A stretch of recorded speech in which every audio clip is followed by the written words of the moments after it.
ढोलकपुर गांव में राहुल नाम का एक किसान रहता था। वह मक्का की खेती बहुत अधिक मात्रा में किया करता था। भुट्टा ले लो भुट्टा, ताजा ताजा भुट्टा ले लो भाई, सस्ते और ताजे भुट्टे ले लो। इस तरह वह अपने सारे भुट्टे बेच दिया करता था। एक दिन एक आदमी राहुल के पास आया। वह भुट्टे से पॉपकॉर्न बनाने वाली कंपनी का मैनेजर था। अरे भाई, इस गांव के सबसे बड़े खेत किसके पास हैं जो मक्के की खेती सबसे अधिक मात्रा में करता हो? इस गांव में सबसे बड़ा खेत तो मेरे पास ही है, और मक्का भी सबसे अधिक मैं ही उपजाता हूँ। लेकिन आप कौन हैं? आप ऐसा क्यों पूछ रहे हैं? मैं एक पॉपकॉर्न बनाने की फैक्ट्री का मैनेजर हूँ। हमारी कंपनी पॉपकॉर्न बनाती है। इसके लिए हमें अच्छे अच्छे भुट्टों की ज़रूरत पड़ती है। तो सर जी, इसमें मैं आपकी क्या मदद कर सकता हूँ? अच्छा, तो इस गांव में सबसे बड़ा खेत आपका ही है। हमारी कंपनी पॉपकॉर्न बनाती है। इसके लिए हमें अधिक मात्रा में मक्के की ज़रूरत पड़ती है। इसलिए हम गांव-गांव जाकर बड़े बड़े किसानों को ढूंढते हैं और उनसे मक्का खरीदते हैं। मैं चाहता हूं कि आप भी हमारे लिए मक्के की खेती करें। इसके लिए मैं आपसे कॉन्ट्रैक्ट पर साइन करवाना चाहता हूं, और आपको पहले ही पैसे मिल जाएंगे ताकि आपको मक्के की खेती करने में कोई दिक्कत ना हो। अरे वाह सर जी, ये आइडिया तो काफ़ी अच्छा है। इससे तो हमारा एक भी रुपया खर्चा नहीं होगा। हाँ, तो इस कॉन्ट्रैक्ट पर साइन कर दीजिए। राहुल उस कॉन्ट्रैक्ट पर साइन कर देता है। मैनेजर उस कॉन्ट्रैक्ट पर लिखी सारी बातों को राहुल को पढ़कर सुना देता है और मैनेजर उसे पैसे भी एडवांस में दे देता है। अरे अरे वाह भाई, इतने सारे पैसे तो मैंने जिंदगी भर में नहीं देखे। मक्के की खेती हो जाने पर हम आपसे मक्का और आपको पैसे भी दे देंगे। मैनेजर वहां से चला जाता है और राहुल भी जल्दी से अपने घर जाता है और वो सारी बातें अपनी पत्नी को जाकर बताता है। अरे वाह जी, इतने सारे पैसे मैंने तो अपनी पूरी जिंदगी में नहीं देखे। लगता है अब हमारे अच्छे दिन आ गए हैं। हाँ हाँ सुमन, हमारे अच्छे दिन आ गए हैं। अब तो हमें मक्का बेचने बाजार भी नहीं जाना पड़ेगा। अगले दिन सुबह उठकर राहुल हल लेकर जाता है और अपने खेत में बहुत मेहनत करता है और फिर कुछ ही दिनों में उसके खेत में अच्छी फसल भी आ जाती है। अरे वाह, इस बार तो हमारी फसल सबसे अच्छी हुई है।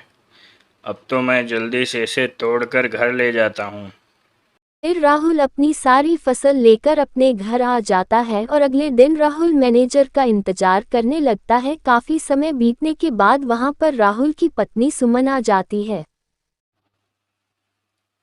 क्या हुआ जी? काफी परेशान लग रहे हो।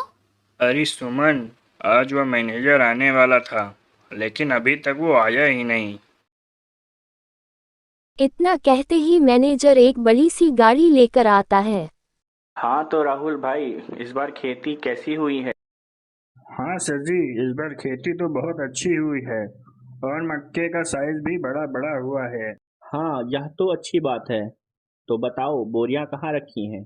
मेरे मजदूर उसे गाड़ी में लोड करेंगे। मैनेजर के आदमी मक्का की सारी बोरियों को गाड़ी में लोड कर लेते हैं। फिर मैनेजर मक्कों को देखकर बोलता है, अरे वाह भाई, तुमने तो सच में मक्के की फसल औरों से अच्छी की है।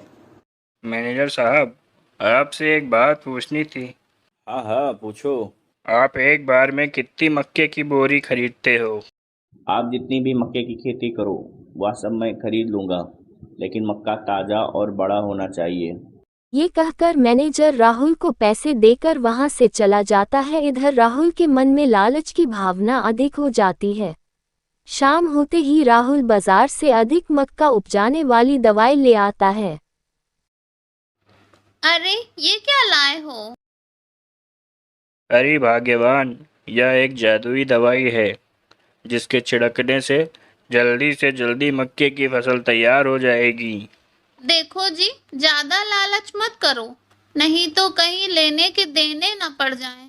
तू ज़्यादा ज्ञान मत दे, मुझे पता है क्या करना है।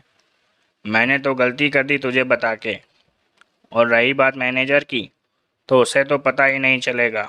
अगले दिन राहुल उस दवाई को लेकर खेत में चला जाता है और उस दवाई को पूरे खेत में छिड़क देता है। और कुछ ही दिनों बाद राहुल अपनी फसल को देखता है। तो पहले से बहुत ज्यादा फसल दिखाई पड़ती है। राहुल बहुत खुश हो जाता है। वो फसल को तोड़कर अपने घर ले जाता है और फिर अगले दिन मैनेजर का इंतजार करने लगता है। शाम को मैनेजर राहुल के घर आता है।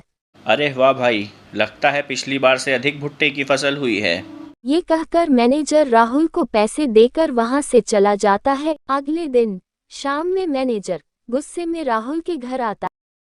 अरे भाई, इस बार कैसी फसल उगाई है? यह किस तरह का जहरीला भुट्टा उगाया है? ने तुमसे पहले ही कहा था, भुट्टे से पॉपकॉर्न बनाने से पहले उसकी क्वालिटी की जांच की जाती है। इस बार क्वालिटी टेस्ट में तुम्हारा भुट्टा फेल हो गया है और उसमें जहरीले केमिकल भी पाए गए हैं। इस भुट्टे से बने पॉपकॉर्न खाने से लोग बीमार पड़ सकते हैं, जिससे हमारी कंपनी की बहुत बदनामी हो सकती है।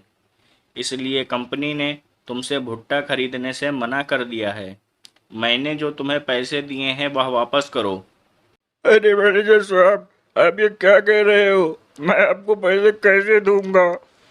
मैंने तुम्हें कॉन्ट्रैक्ट पढ़कर सुनाया था ना कि अगर भुट्टे में केमिकल पाया गया तो तुम्हें सारे पैसे वापस करने पड़ेंगे। अब चुपचाप मेरे पैसे वापस कर दो, नहीं तो मैं तुम्हारे खिलाफ पुलिस में एफआईआर कर दूंगा। नहीं नहीं मैनेजर साहब, आप ऐसा मत कीजिए। मैं अभी आपके सारे पैसे दे देता हूँ। फिर राहुल पैसे लौटा देता है। आज के बाद हमारी कंपनी तुमसे कोई भी फसल नहीं खरीदेगी। मैं तो पहले ही कह रही थी, जितना मिल रहा है उतने में ही संतोष करो। तुम ठीक कहती थी सुमन। अब मैं बिना छिड़काव वाला फसल इस उगाऊंगा। तरह राहुल को अपनी गलती पर पछतावा होता है। उसे समझ आता है उसके लालच ने ही उसका नुकसान कर दिया। राहुल फिर से मेहनत करके बिना दवाई की फसल उगाने लगता है।